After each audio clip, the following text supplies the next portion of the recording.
The End of a Dream. Paul McCartney once said, "The Beatles were always a great little band.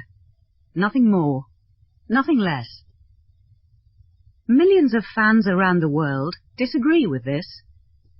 To them, the Beatles were a great little band who changed modern music forever. When the Beatles ended in 1970, people around the world couldn't believe it. John, Paul, George and Ringo all followed their own interests successfully. But all four faced the same question everywhere they went. When will you play together again? The answer always seemed the same: never. But fans could hope and dream.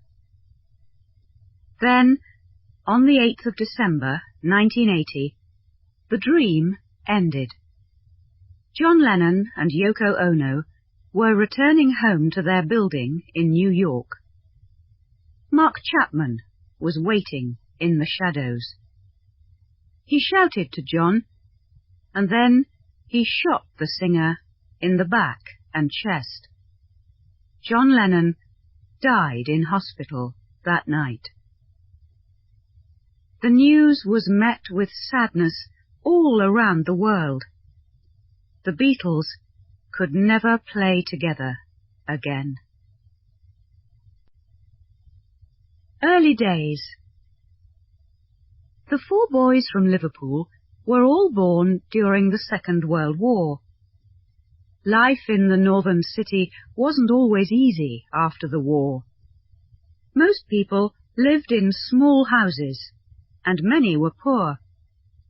But like many ports, Liverpool was open to new ideas.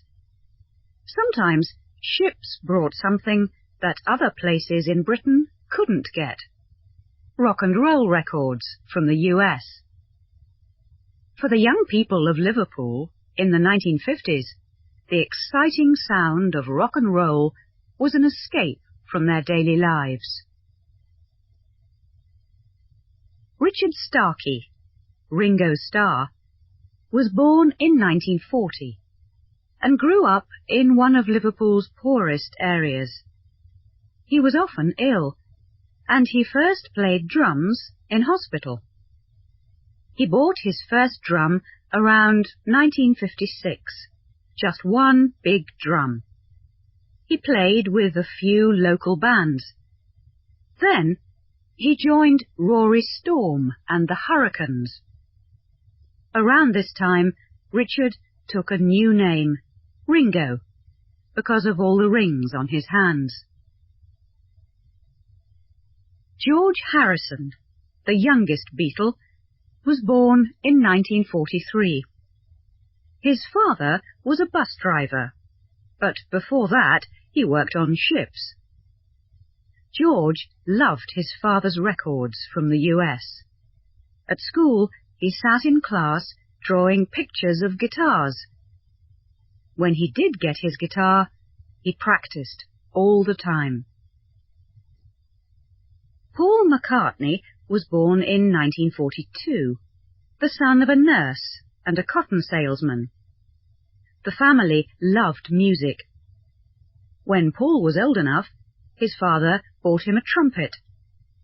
But Paul couldn't play the trumpet and sing at the same time, so he changed the trumpet for a guitar. He sometimes talked about music with a younger boy at his school, George Harrison. John Lennon was born in 1940. After his father left, his mother sent the 4-year-old boy to his Aunt Mimi and her husband's big house in a pleasant part of Liverpool. John loved rock and roll. He remembered seeing an Elvis Presley film. When the audience screamed, he thought, "That's a good job." John's mother loved music too, and she taught her son well. He started a band, the Quarrymen. The name came from his school, Quarry Bank. One afternoon, in July 1957, a friend took Paul to see the Quarrymen at a church garden party. John was singing, but he couldn't remember all the words. This didn't stop him. He sang new words. After the concert, Paul played a song on his guitar for John. Years later, John remembered the meeting. Paul was better than the people in the band, but John was a little worried. What was more important, his own strong position in the group, or a stronger group? He chose the group. Lennon and Mccartney were together. From Liverpool to Hamburg. One day, Paul showed John one of his own songs. After that, John began to write his own musical ideas, and soon the two young men were writing song after song. Sometimes they worked together, sometimes alone, but each of them pushed himself harder because of the other one. This was true during all the Beatles' years. Not long after Paul joined, he told John about his friend George. John wasn't sure. George was only 15. But George joined after John heard him play. They were on the top of a bus at the time. Soon John, Paul and George were playing concerts in Liverpool. But there was a problem. They didn't have a drummer or a bass guitarist. One of John's art school friends, Stu Sutcliffe, looked like James Dean, and he was an artist. When he sold a painting, the boys in the band asked him to buy a bass guitar. Stu wanted to be in a band, but there was one small problem. He couldn't play. Stu often turned his back to the crowds in concerts because of this. What's in a name? John and Stu probably thought of the name The Beatles, but there are other stories. John wrote that at 12 years old he was told the name by a little man. There was a more serious story too. They heard it in a Marlon Brando film, The Wild One. But many years later, Paul McCartney named a 1997 album Flaming Pie for the place where John saw his little man. People were starting to like the band. The Beatles got a job playing with a rock and roll singer, Johnny Gentle. They toured Scotland under the name the Silver Beatles. For a time, Paul played drums because they couldn't find a drummer. Then, back in Liverpool, they were offered another job. Bands were needed to play in clubs in the German city of Hamburg. The band said yes, but first they needed a drummer. They asked Pete Best, the drummer in another local band, and the owner of some nice drums. Pete agreed, and the band travelled to Germany in the summer of 1960. To 5 boys from Liverpool, Hamburg was another world. A world of all-night bars and street crime. Concerts weren't always easy. On some nights, John had to push people off the stage. To keep audiences happy, bands had to play well for 6 or 7 hours every night. With all this practice, the band became better and better. Another of the Liverpool bands in Hamburg was called Rory, Storm and the Hurricanes. The band was famous in Liverpool. The band's drummer loved to come and watch the Beatles. Sometimes, when Pete Best was ill, he even played with the band. His name was Ringo Starr. The first trip to Hamburg ended suddenly. George was sent home by the police, because he was too young to play in the clubs. He was only 17. But the Beatles returned often to Hamburg. Each time they played to bigger crowds in better clubs. In the Cavern. On their second trip to Hamburg, a record producer asked the Beatles to play on a record for the singer Tony Sheridan. The song was My Bonnie Lies Over the Ocean, and they played as the Beat Brothers. The boys were becoming successful. But one of the band decided that he didn't want to be a Beatle. Stu met a young photographer, Astrid Kircher, in Hamburg. Her photos of the band later became famous. She also helped the band's look. One day she cut Stu's hair. At first, the others in the band laughed. They all pushed their hair back off their faces like rock and roll singers. But later, John, Paul and George all had the same haircut. After the band's second trip to Hamburg, Stu decided to stay there. He was in love with Astrid, and he wanted to study art in Hamburg. Paul never had a high opinion of Stu's playing, and he started to play the bass. Back in Liverpool, people were interested in the new band from Hamburg. At first, someone told John, "You speak good English." But the band became more and more popular in their home city. They often played at a club called the Cavern. Hundreds of fans crowded into the small, dark club when the Beatles played there. The band was famous now in Liverpool, but was that enough? Everything changed when they met Brian Epstein. He was the manager of a big music shop in the city. When he heard about the Beatles, he went to the Cavern. In his suit and tie, Epstein probably looked very different from the Cavern's young crowd. In his opinion, the band were a little rough. But he has said, "I immediately liked what I heard." Epstein met the band and offered to become their manager. When he promised to make an agreement with a record company, the band said yes. Brian Epstein immediately gave the band new rules. They couldn't eat, drink, or smoke on stage. The four young men started wearing suits. Epstein worked hard for the band, and on the last day of 1962, they drove down to London. They played for Decca, a big record company, but it didn't go well.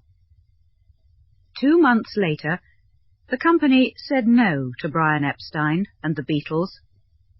In their opinion, guitar bands weren't popular now. Worse news came from Germany. Stu was ill with terrible headaches. He died in April 1962, a day before the Beatles' third trip to Hamburg. He was only 21. During the band's third trip to Hamburg, they received a message from their manager. Another record company, Parlophone, part of the big company EMI, wanted to hear them in the studio. On their way. In June 1962, the Beatles were in London again, this time at the Abbey Road studios. George Martin was one of the producers who was listening to them for the record company. Martin didn't like their songs much, but he liked the boys. After the Beatles finished playing, he showed them around the studio. The band were quiet. "Is there anything you don't like?" asked Martin. Finally, George spoke. "Well, I don't like your tie." The Fifth Beatle? Before the Beatles, the producer George Martin mainly produced records of funny songs. But Martin knew a lot about music and about recording. Over the years, he helped the Beatles to grow as musicians. At first, he was really the boss, but after a time, the band told him what they wanted. A few weeks later, Martin called Brian Epstein. Yes, the band could make a record with him, but not with Pete Best on drums. In the producer's opinion, Pete wasn't good enough. It was a hard decision for the band, but Pete had to go. The drummer was angry when Brian Epstein told him the news. The next decision was easier. In Paul's words, they wanted the greatest drummer in Liverpool, their friend from Hamburg, Ringo Starr. Epstein called Ringo on a Wednesday and asked him to join the band. By Saturday, Ringo was the new drummer. Some fans weren't happy about the change. At the Cavern, a few people shouted angrily and held up signs, "Pete is best." The Married Beetle. Before they went back to London, John married his girlfriend, Cynthia. Marriage to a Beatle wasn't easy. John was often away from home. When their son Julian was born in 1963, fans even ran after John at the hospital. Later, the Beatles didn't want their young fans to know that one of the band was married. After their first tour of the US, a reporter asked John, "Did your wife like the country?" John joked, "Who? Who?" The band recorded their first single, "Love Me Do," at Abbey Road in September 1962. It was one of Paul's songs. Fans wrote to radio stations asking them to play the record. By December 1962, the song was quite successful at number 17. The Beatles were on their way. Beatlemania. It was time to choose a song for the important second record. George Martin didn't like any of John and Paul's songs at the time, so he chose a new song. The group said no. They wanted to do one of their songs. Today, many bands write their own songs, but at the time, this was a brave decision for a new band. Finally, Martin agreed to record one of John's songs, "Please Please Me." At first, it was a slow song, but the producer asked them to play it faster. After they recorded it, Martin told them, "You have just recorded your first number one." The Beatles worked hard to make this true. They drove all over Britain to concerts. Sometimes they stopped the van to listen to their own song on the radio. Once, the van was freezing after the front window broke. The Beatles lay together in the back to keep warm. In March 1963, "Please Please Me" reached number one. George Martin was right. After that, number one followed number one. Their singles in 1963 were "From Me to You," "She Loves You," and "I Want to Hold Your Hand." Suddenly, everybody loved the Beatles. When the band played in concert, police had to hold back crowds of screaming fans, mainly girls. One newspaper thought of a new word to describe the country's love of the boys from Liverpool. Beatlemania. Every Beatles single reached number 1 until 1967. The band also recorded their first album early in 1963. George Martin asked them to come to the studio and play all the songs from their live show. They did this in one long day. The album, Please Please Me, was recorded in about 12 hours. It went to number 1 too. America was ours. The Beatles were selling millions of records in Britain. The Sunday Times newspaper compared Lennon and McCartney with Beethoven. But many of the group's fans had other things on their minds. A lot of young fans dreamt about their favourite Beatle. Paul was the sweet, romantic one. George was the quiet one. Ringo was the happy, funny one. John was the intelligent one. He often made jokes, but they weren't always kind. Follow the leader. In the very early days, John was the band's leader. When the band became successful, his position wasn't so clear. Both he and Paul wrote songs and sang for the band. In front of the cameras, Paul often spoke for the band, but John usually had the last word. To George, John was always the strongest person in the group. Years after John's death, he said, "I think he is still the leader now, probably." At the beginning of 1964, the Beatles were the most popular band in Britain. They were famous in Europe, but they were still a little nervous about the United States.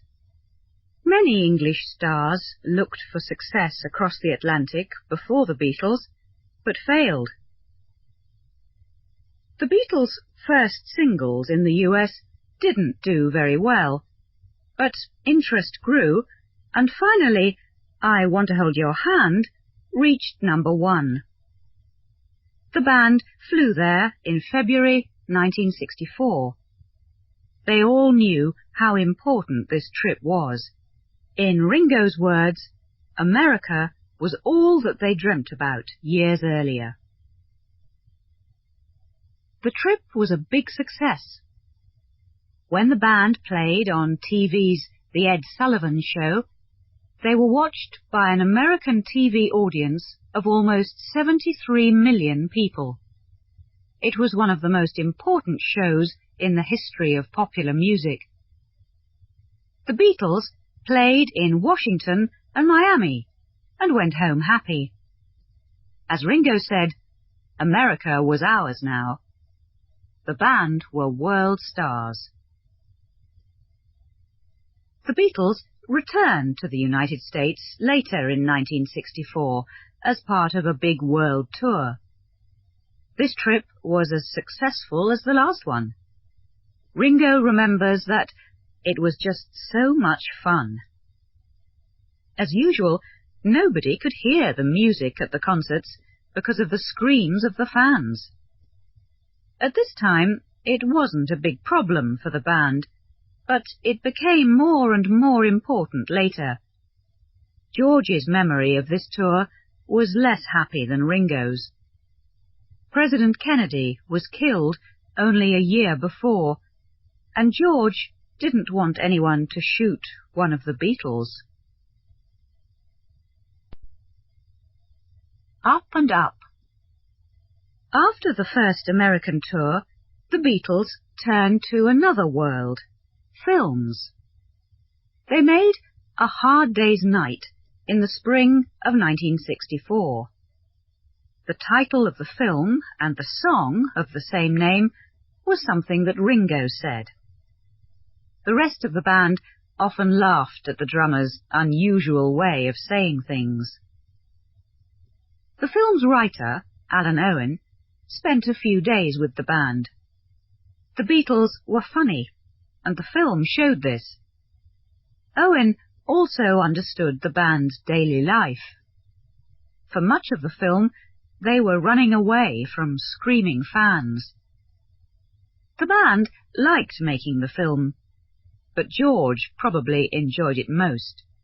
He fell in love with one of the actresses, Pattie Boyd. They were married in 1966. The black-and-white film was first shown in London and Liverpool. It was a big success. The album was too. This time, all the songs were by Lennon and McCartney. Many people really liked Ringo's acting in the film. Some even called him the new Charlie Chaplin.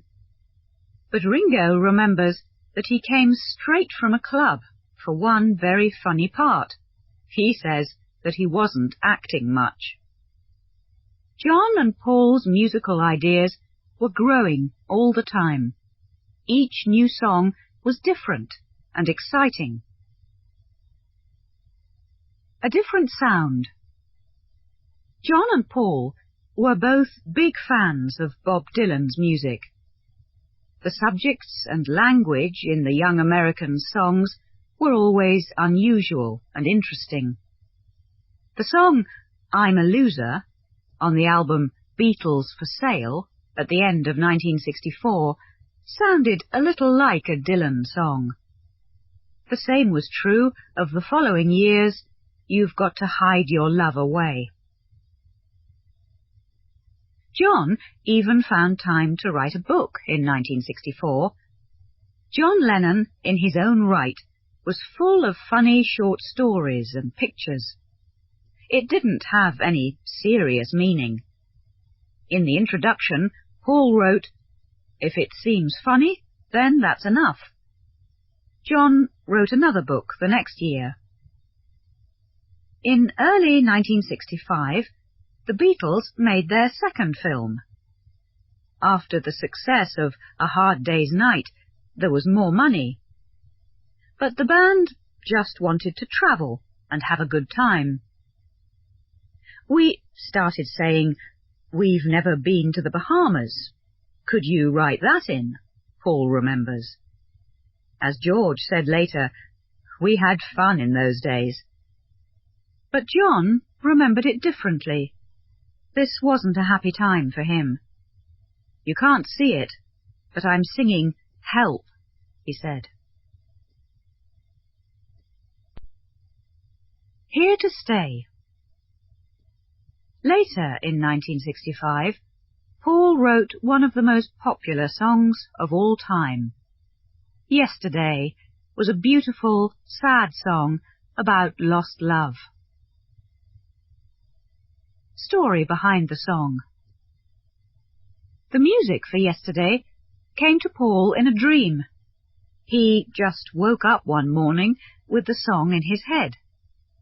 At first, he thought it was an old song, but none of his friends knew it. The first words to the song were about eggs. George Martin loved the song immediately, but in his opinion, it needed something different. Paul recorded it without the rest of the band. He played the guitar alone, while a small group of musicians played strings.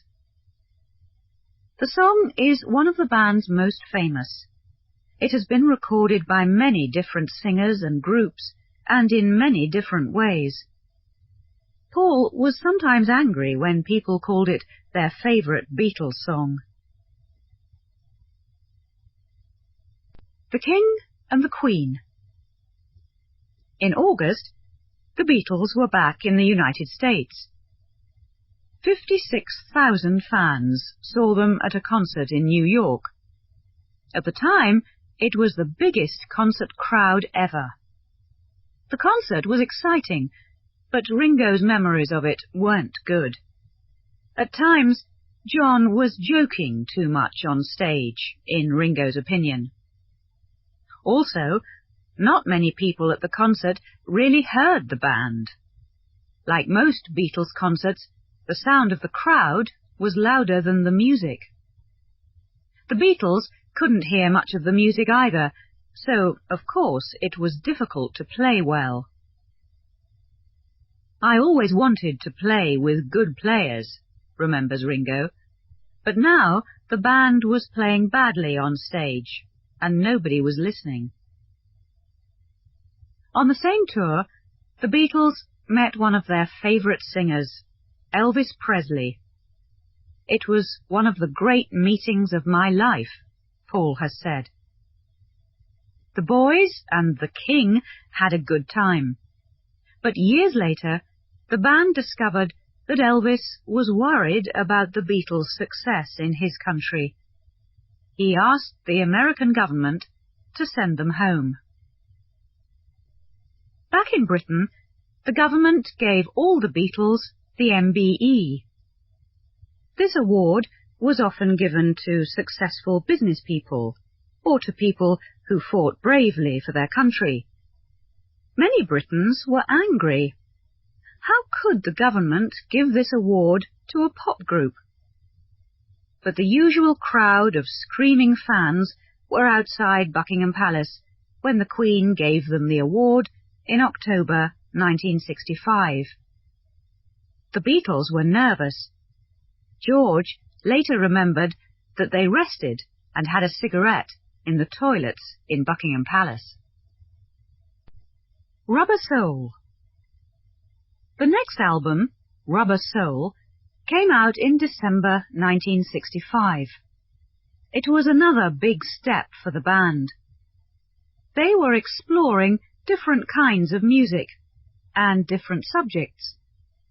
In My Life was a beautiful song about places and people in the past.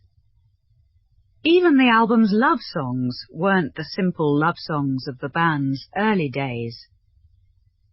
One of the most interesting songs on the album was John's Norwegian Wood. Many people wanted to know what the song meant. It was about a girl, but he didn't want his wife Cynthia to know this.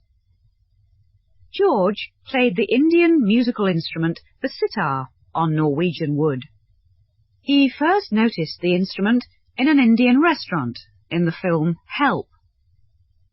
This was the start of George's long interest in Indian music and ideas. Story behind the song. Around the time of Rubber Soul, the single Day Tripper, We Can Work It Out, reached number 1. Paul wrote most of We Can Work It Out, and John wrote the middle part. This song showed the differences between the two men clearly. The main part was more hopeful, as Paul sang, "Try to see it my way." John's part of the song was less hopeful. "Life is very short, and there's no time."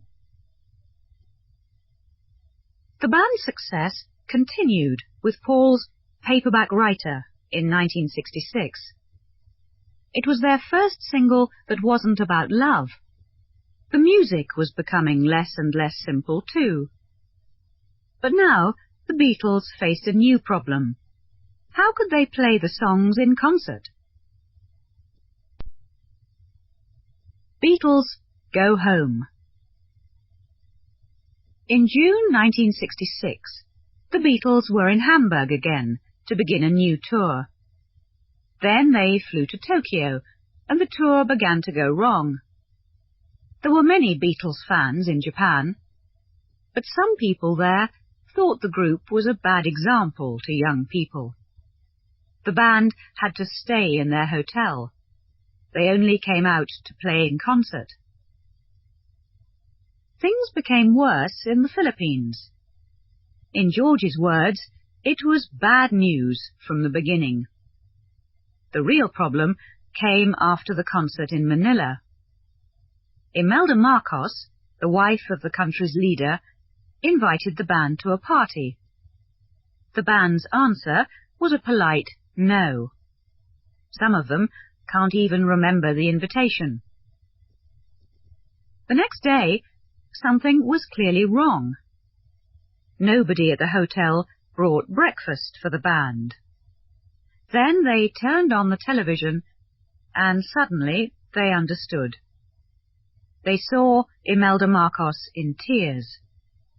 The camera showed crying children and the empty dinner table. In George's words, "We watched ourselves not arriving." The people of the Philippines were very angry.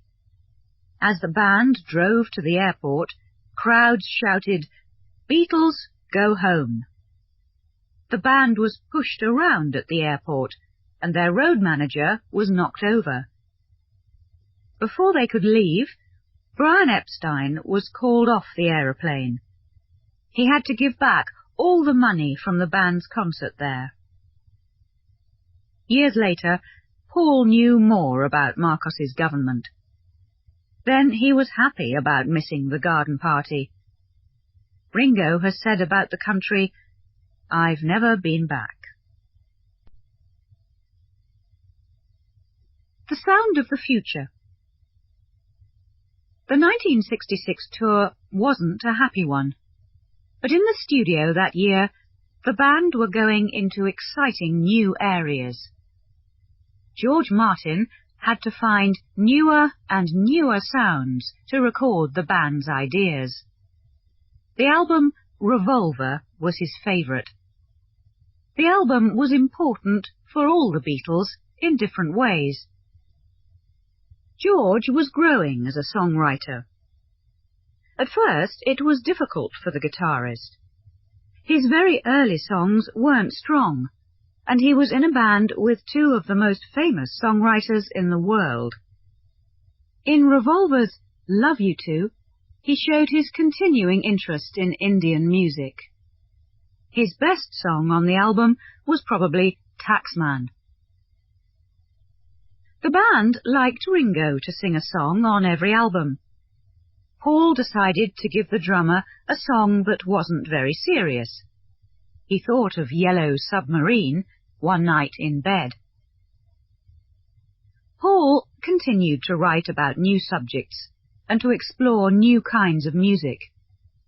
Eleanor Rigby was a sad song about the lives of lonely people in a big city. Again, strings were used, and Mccartney recorded the song without the other Beatles. "We were just drinking tea," said George. John was exploring too. With the songs She Said, and Tomorrow Never Knows, he went into strange new musical areas. Tomorrow Never Knows was like a promise of the wild music at the end of the 1960s. Listen to this song and compare it to any song from the Beatles' first 2 or 3 albums. A lot changed in those few years. Burning records. In 1966, John spoke to a reporter in London. They were talking about the modern church, and he said, "We're more popular than Jesus now." When John's words were reported in the US a few months later, many people were angry. There were newspaper stories like, "Lennon says that the Beatles are bigger than Jesus." This wasn't what John meant, but some shops refused to sell their records. Some radio stations refused to play them. A few radio stations asked listeners to burn their Beatles records. Years later, Ringo joked, "It was okay for us, because then they bought them again." But at the time, the band and their manager were worried. So what did John mean? He tried to explain his words to the American people before the band toured the country again. "I was just saying it as a fact," he explained. "It is true more for England than here. I'm not saying that we're better or greater. I'm sorry that I opened my mouth. It was a bad start to the Beatles' last tour. The end of touring. The tour continued, but it wasn't a happy time. Some newspapers in the United States were against the band now. For the first time, there were a few empty seats at some concerts. But it was still impossible to hear the music because of the screams. As George said, touring wasn't fun now. Also, their lives were different. Only one Beatle, Paul, wasn't married. It was time to stop travelling. At first, Paul wanted to tour more, but finally he agreed with the others. On the 29th of August, 1966, they played at Candlestick Park in San Francisco.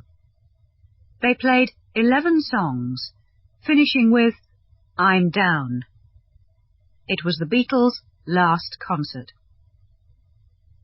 The band faced a new question. What now? In his heart, John thought, this is the end, really. For some time, the Beatles all did different things. George spent a few weeks in India. Paul worked with George Martin on the music for a film, The Family Way. The music won an award. John went to Spain to act in a film, How I Won the War. It wasn't a good film, and John wasn't a good actor, but he did come back wearing the famous small, round John Lennon glasses. Ringo spent a few weeks in Spain with John, and he enjoyed time at home with his wife and child. Back in the studio, the band felt more free. Now they didn't have to play any new songs on stage. They could do anything, and they did, with George Martin's help. The next songs were another big step into new musical areas.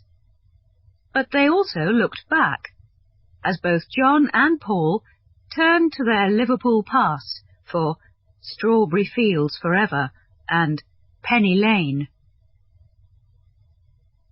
Story behind the songs.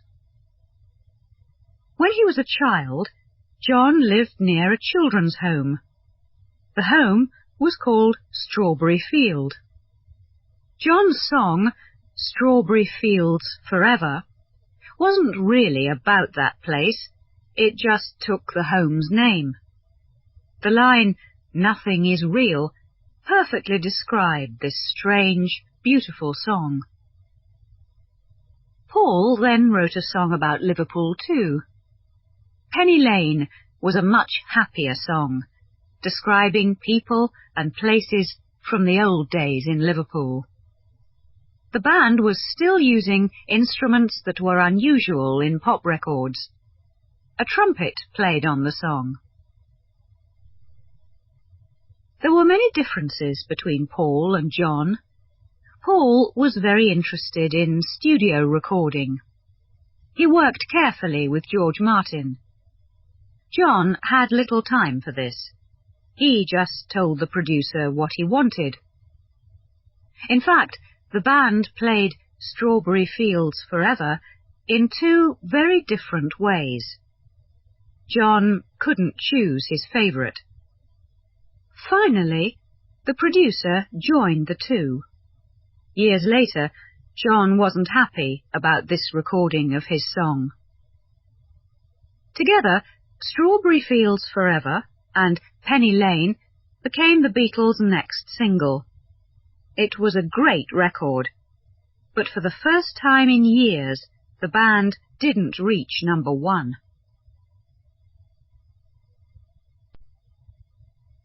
The most famous album in the world. In the opinion of some newspapers in early 1967, the Beatles didn't have any more ideas. And then came Sergeant Pepper's Lonely Hearts Club Band. The title song was Paul's. He had the idea after a trip to the United States. Bands with very long names were becoming popular there. Paul wanted the Beatles to be a different band for the album. In his mind, the album was a concert by this other band. John and George didn't see the album in this way. "It doesn't go anywhere," John once said about the Sgt. Pepper idea. But there were great songs on the album. Songs like When I'm 64 and With a Little Help from My Friends were happy and light. John took almost all the words for Being for the Benefit of Mr. Kite from an old sign that he found in a shop. The words and the music of Lucy in the Sky with Diamonds were like a dream. The title came from a picture by John's young son, Julian. A Day in the Life was one of the best examples of Paul and John's strong points. John wrote the main part of the song, beginning, I read the news today, oh boy. The idea came from 2 newspaper stories. Paul added the middle part. It worked perfectly in John's song. The album was a big step in the band's music. They used the studio wonderfully, but this took a long time. The Beatles' first album was made in around 12 hours, but Sgt. Pepper took over 700 hours. Both Ringo and George said later that it was sometimes boring. My heart was still in India, George said. Famous faces. Everything about the album was special, even the cover. It showed the band with a crowd of famous people, writers, singers, actors, thinkers. At first there was a photo of Mahatma Gandhi, but the record company asked the band to take it off. They didn't want to make people in India angry. Today, fans disagree about which is the best Beatles album, but most of them believe that Sgt. Pepper was the most important. The world was changing fast in 1967. While the American war in Vietnam continued, young people around the world were exploring new ideas, new sounds. The summer of 1967 became known as the Summer of Love. Sgt. Pepper helped to make that summer. Life and Death. Not long after Sgt. Pepper, the Beatles were invited to play in a live television program called Our World. Different countries had to make different parts of the show, and the makers of the program wanted the Beatles to play for Britain's part. John wrote the song, and on the 25th of June, 1967, about 350 million people all around the world watched the program. The Beatles weren't alone in the television studio. A lot of other musicians played, and it was like a big party. Eric Clapton and Mick Jagger were both there. John's song was perfect for the program. All You Need Is Love was a mirror for the dreams and hopes of young people around the world in 1967. Story behind the song. At the end of All You Need Is Love, the Beatles joked about 2 of their old songs. John sang Yesterday, and Paul sang a line from She Loves You. Around this time, George was continuing to learn more about Eastern ideas. He asked John and Paul to listen to a talk by the Maharishi Mahesh Yogi in London. The Maharishi was an Indian who taught Eastern ways of thinking. The Beatles wanted to know more. In August, all four of them took a train to Bangor in North Wales. They wanted to spend a few days studying with the Maharishi. A sad sign. Cynthia Lennon wanted to go too, but the usual Beatles crowds were at the train station, and Cynthia missed the train. She watched as her husband left without her. For her, this was a sign of the end of their marriage. While the Beatles were searching for the meaning of life, sad news reached them from London. Brian Epstein was dead. He was one of us, John told a reporter. On the bus. Epstein's death brought another problem. The Beatles knew nothing about business. "We were in trouble then," said John. Ringo has described the band as chickens without heads at that time. In the middle of this difficult time, Paul had an idea. He wanted to make a television film. He was trying to help the band, but in John and George's opinion, Paul was trying to lead them. The idea for the film was simple. 43 people, with the Beatles, drove around the country in a bus. This time, they didn't have a story to act. They just filmed what happened. There was one problem. Nothing really did happen. Magical Mystery Tour was shown on television in Britain just after Christmas 1967. Almost 15 million people watched. They loved the songs, like Paul's The Fool on the Hill and John's I Am the Walrus. But not many people liked the film. The colour film was shown in black and white on television, but this wasn't the reason why it wasn't popular. For some people, it was boring. For others, it was too strange. For the first time, the Beatles really failed. Story behind the song. The idea for I Am the Walrus came from Lewis Carroll's book Alice in Wonderland. John said, "The words don't say a lot." In February 1968, the Beatles travelled to India to study again with the Maharishi. The trip had a different meaning for each of them. Ringo went with 2 suitcases, one of clothes and one of English food in tins. He didn't stay long. Paul says that he enjoyed this time in India. But John and George stayed longer.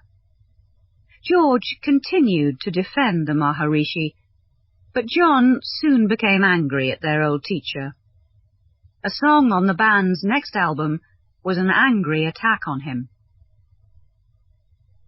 Back in Britain, there were no simple answers in business for the Beatles. They opened the Apple shop in London. Paul called it a beautiful place where you can buy beautiful things. The shop lost money almost immediately. But Apple was more than a shop. It was a big company that produced music and films. The Beatles began to produce other musicians. Paul was most interested in Apple's business. He was there more because he lived in London, but the others felt that Paul was trying to lead the band again. Yellow Submarine. In July 1968, there was another Beatles film in cinemas. The band recorded a few new songs for Yellow Submarine, but they didn't even do the voices in the film. In the story, the band saved a strange place called Pepperland with their music. a new album, and a new love. In 1968, Cynthia and John Lennon's marriage ended. John was with Yoko Ono now. He first met the Japanese-American artist at an art show in 1966, and they slowly fell in love. Story behind the song. Paul felt sorry for Cynthia and Julian Lennon. The boy was only 5. Paul wrote a song for him. He later changed the words from Hey Jules to Hey Jude. Everything changed for John with Yoko. He often spoke of her as his teacher. Together they explored new ideas. These were called crazy by many people, but John and Yoko weren't worried. They made their first record together in one night. It was an exploration of sounds. But the biggest news was the cover. It showed John and Yoko without any clothes. We just wanted to be together all the time, remembered John. John and Yoko were together in the studio too, as the Beatles started their next album. This soon became a problem for the other Beatles. Ringo asked him, "What's this all about?" The other two and George Martin were angrier. When Yoko was ill, John even brought a bed into the studio for her. In 1968, the Beatles' White Album had other problems. Ringo left the band for a time. The band recorded a few songs without him. In his opinion, the other Beatles didn't need him. When they all asked him back, the drummer returned happily. "I loved the White Album," he remembers now. But not everyone had this opinion. John spoke about the start of the band's slow death at this time. The musical interests in the band were more and more different. The Beatles were less and less a real group. Sometimes the album was recorded in 3 different studios at the same time, as John, Paul and George worked on their own songs. The double album mixed many different kinds of music. Obla-Dee, Obla-Da was a happy pop song, while Revolution 9 was a strange piece of sound art. In Back in the USSR, the band cleverly sounded like the Beach Boys. George's best song on the album was probably While My Guitar Gently Weeps. His friend Eric Clapton joined the band to play on this song. Secret Messages. 2 songs from the album later became famous for the wrong reasons. In the mind of Californian Charles Manson, the songs Piggies and Helter Skelter were secret messages telling him to kill. George Martin thought that there were too many different songs on the double album. He wanted it to be an excellent single album. But Paul has said, "It's a fine little album." John also liked the simpler way of recording. An Unhappy Film and 2 Weddings. At the start of 1969, the band needed new plans. Paul was full of ideas for the band's future. They decided to write an album and then play it on stage, all in front of cameras. This was the start of Let It Be. It was a bad time. The band weren't happy together, and all the cameras made everything worse. George even left the band for a short time after angry words with Paul. Things only got better when a guest musician, American Billy Preston, joined them. The cameras filmed everything, The cameramen didn't know it at the time, but in fact they were recording the end of the group. The film, Let It Be, is difficult to watch at times. The idea of a big concert soon died. Looking for a way to end the film, the band decided to play a few songs on the Apple building's roof. People in London looked up in surprise as the Beatles played Get Back above them. For a short time, the old days were back. In Ringo's words, when the music was good, they forgot all the problems. Finally, the police asked the band to stop. They never played live together again. Producer George Martin didn't want to touch the long Let It Be recordings, so American Phil Spector took the job. Finally, the Let It Be album came out after the end of the Beatles. Paul didn't like Spector's work on it. Both he and George Martin hated the strings on The Long and Winding Road. In 1969, Paul married for the first time, and John married for the second time. Even the two marriages showed the differences between the two men. Paul married American photographer Linda Eastman on the 12th of March. They wanted a quiet wedding, but nothing could be quiet for a Beatle. Hundreds of fans cried as Paul and his new wife drove away. Weeks later, John and Yoko were married in Gibraltar. The story is told in the song The Ballad of John and Yoko. Later, they invited reporters to a bed-in at their hotel. They stayed in bed for 7 days. They wanted people to think about the meaning of love. At a later bed-in, they recorded the song Give Peace a Chance.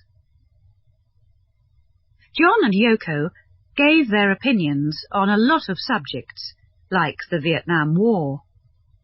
John sent his MBE back to the British government. He had more and more interests in his life, and the band wasn't one of them. But the Beatles stayed together for one more record. The last album. After the troubles on Let It Be, George Martin was surprised to receive a telephone call from Paul. The band wanted to make another album. Paul and Martin agreed to do one the old way, in the studio. The album was named after the Abbey Road studio in London, and the Beatles worked on it there during July and August 1969. John and Paul disagreed about some of their ideas for the album. Paul wanted to join all the songs together. John just liked to do different 3-minute records. To keep both men happy, only the songs on the second half of the record are joined together. Abbey Road was a happy record to work on for most of the time, but not always. When Paul took 3 days to record Maxwell's Silver Hammer, George told him, "It's only a song." Story behind the song. Abbey Road's Something was the band's first single written by George Harrison. Many people think that it is his best song. Later, Frank Sinatra often sang it on stage. He described it as his favourite Lennon and Mccartney song. Telling this story, Paul once joked, "Thanks, Frank." Nobody knew it at the time, but Abbey Road was the last album. But the band ended it well. The last song was called The End.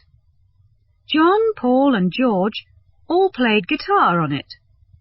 All four Beatles were playing together as a real band again. You can hear the fun in the music. Paul sang the last lines of the last album. They were about love. Paul is dead. After Abbey Road arrived in the shops in October 1969, a radio station in the US started a strange story about Paul. He was dead. The signs were on the album's cover. Paul wasn't wearing shoes. In some countries, dead people are dressed in clothes, but not shoes. The story grew. The hand over Paul's head on the cover of Sgt. Pepper was, fans decided, a sign of death. A line in A Day in the Life was also about Paul's death. More and more signs were found. But if Paul was dead, who was the new person on the front of Abbey Road? The story became sillier.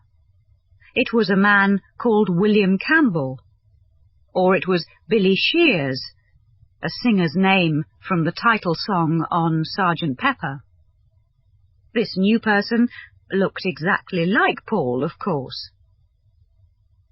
Finally, Life magazine found Paul on his farm in Scotland. The magazine proved it.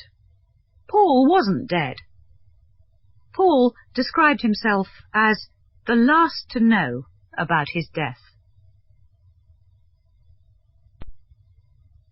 Differences of opinion. Even before Abbey Road, the Beatles company Apple was losing a lot of money. Something had to change. They needed someone to manage the business.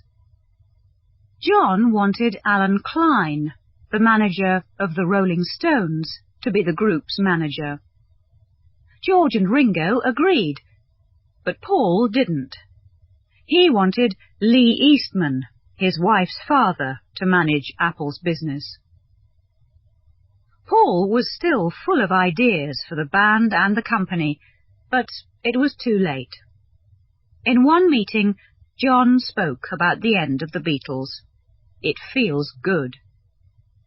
In fact, Paul ended the band in 1970. A few weeks after his first album, Mccartney was in the shops.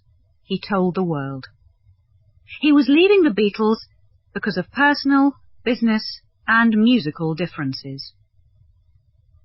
The band was finished, but the fights about business and money continued in court for years. It was a sad end for the greatest band in the world. Life after the Beatles. All four of the Beatles found success alone. Ringo acted in a few films, and he continued to make records. His 1973 album, Ringo, was a big success. All the other Beatles played on this album, but not at the same time. Ringo is still playing and touring with his all-star band. Many of Ringo's famous friends from the world of music and his son, Zach, have played in this band. Many British children know and love Ringo for another reason. He was the voice of a train in a famous children's television programme. George seemed happy to be away from the shadows of Lennon and McCartney. His 1970 album, All Things Must Pass, reached #1 around the world. George's most famous song in the 1970s was My Sweet Lord, but he was taken to court because of it. In the court's opinion, part of it was copied from an old song. In the early 1980s, George also played in the Travelling Wilburys with Bob Dylan and Roy Orbison. George became interested in films, but not as an actor. He produced films like Monty Python's Life of Brian and Time Bandits. In 1999, someone failed to kill George in his home, but sadly, 2 years later, he died after a long illness. Paul has had the most success after the Beatles. After the albums Mccartney and Ram, he wanted to be in a real band again. In 1971, he started a new band, Wings, with his wife Linda and guitarist Denny Laine. At first, Wings drove all over Britain, playing small concerts. It was like the old days of the Beatles again. Wings soon became big. 1973's Band on the Run was Paul's most successful album. In 1977, the band recorded Mull of Kintyre. This song sold more than any other single in Britain before that time. Wings ended in 1981, but Paul continued making records. In 1997, he was back at Buckingham Palace. He became Sir Paul McCartney. Paul has sold millions of records since 1970, but one of his biggest successes was his happy family life with Linda and their children. Sadly, in 1998, Linda McCartney died. Paul now has another woman, Heather Mills, in his life. John and Yoko moved to New York. They still spoke openly on many subjects, and at one time the American government wanted to throw him out of the country. Some of John's most interesting work was on his first 2 albums, John Lennon, Plastic Ono Band, and Imagine. On the first album, John sang painfully honest songs about his mother's death. In another song, he sang the words, "I don't believe in Beatles, I just believe in me." The title song of Imagine is probably his most famous song. Most people think that John's later work in the 1970s wasn't as good. For some time, John and Yoko weren't together. John called this his lost weekend, but it lasted 18 months. Back with Yoko, John didn't make music for a few years. He looked after their son, Sean. He returned to the recording studio in the summer of 1980 to make Double Fantasy with Yoko. Much of the album was about family life. One of the songs from the album, just like Starting Over, was doing well when John was killed. Friends again. The Beatles ended badly, and some of the band were angry for a long time. On 1971's Imagine, John's song How Do You Sleep was an attack on Paul. George Harrison was angry too. He played guitar on the song. But finally, Paul and John became friendlier again. Paul visited John a few times in New York after Sean Lennon's birth. In 1994, years after John's death, both men were given an important music award. On stage, Paul read out a letter to John. In it, he remembered their past together. He ended, "This letter comes with love from your friend Paul." At the top again. The Beatles ruled the music world in the 1960s. They had 22 singles in Britain, and 18 reached number 1. Every album of new songs got to number 1. In the United States, there were 19 number 1 singles. many people still think that they were the world's greatest band of all time. In one list of best albums, the top 5 were all by the Beatles. But the band's success wasn't just for their musical past. In 1995, the 3 living Beatles came together to record 2 new Beatles songs, Free as a Bird and Real Love. Both songs were by John.